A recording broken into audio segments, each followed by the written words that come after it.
and welcome back to another video in our French Revolution series. Today we're learning about the rise and fall of the Directory from the chaos and the emergence of a new player in French politics, Napoleon Bonaparte.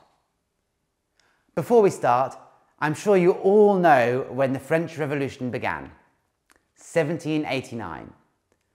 But when did the French Revolution end? The answer is 1799. But before we get to 1799, let's first turn to 1795, or year 3 in the new revolutionary calendar. After the fall of the Jacobin regime under Robespierre and the end of the Reign of Terror, we enter a period of French history called the Thermidorian reaction. Basically, this means the National Convention was taken over by the Thermidorians, who weren't nearly as radical as the Jacobins or the Royalists. They wanted to end the turmoil of the revolution by establishing a stable political system. Easy, no? Well, no. In 1795, a new constitution was adopted. Another? How many is that now? This constitution contained a 2/3 clause, which was designed specifically to block the Jacobins and other radical groups from being voted into power. The French legislature, which created and passed laws, was split into 2 chambers, one called the Council of 500 and another smaller chamber called the Council of Ancients.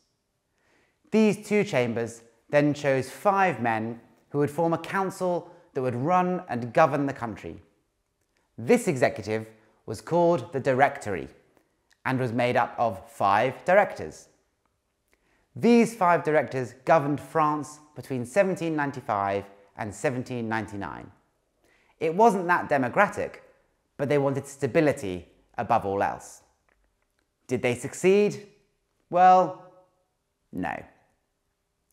No matter how hard it tried, the Directory couldn't fix the problems in the French economy.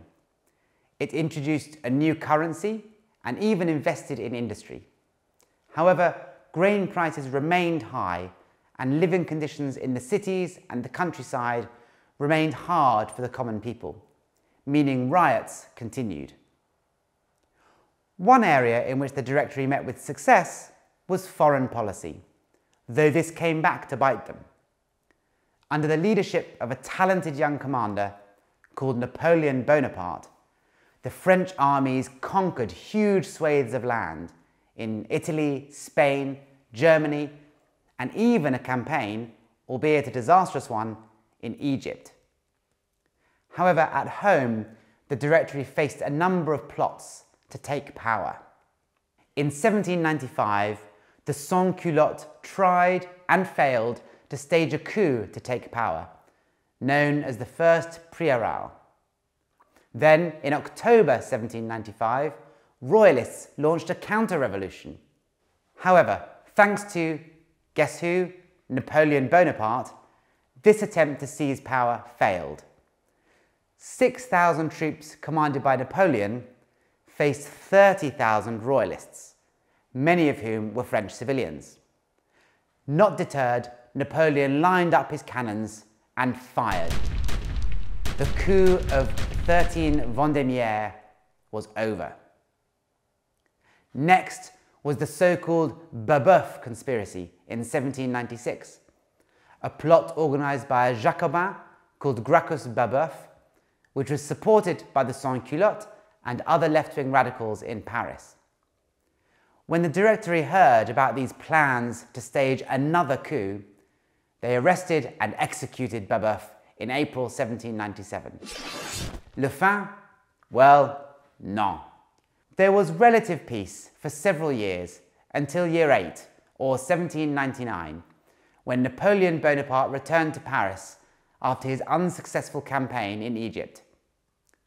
Napoleon was close allies with the Abbé Sieyès, who at that time was the most powerful of the 5 directors.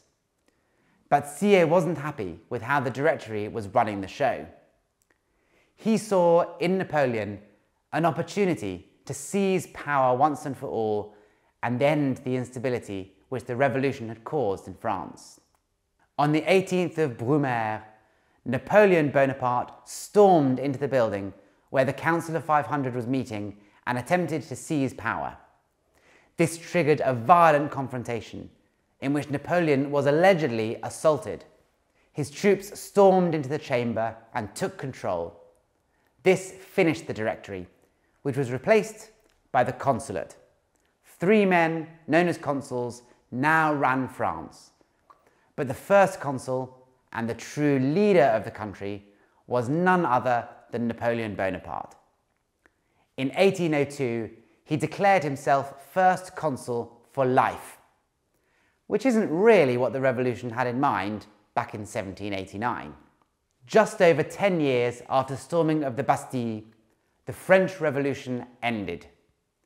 In its place, a new, powerful figure emerged, Napoleon Bonaparte, who would change the course of French history.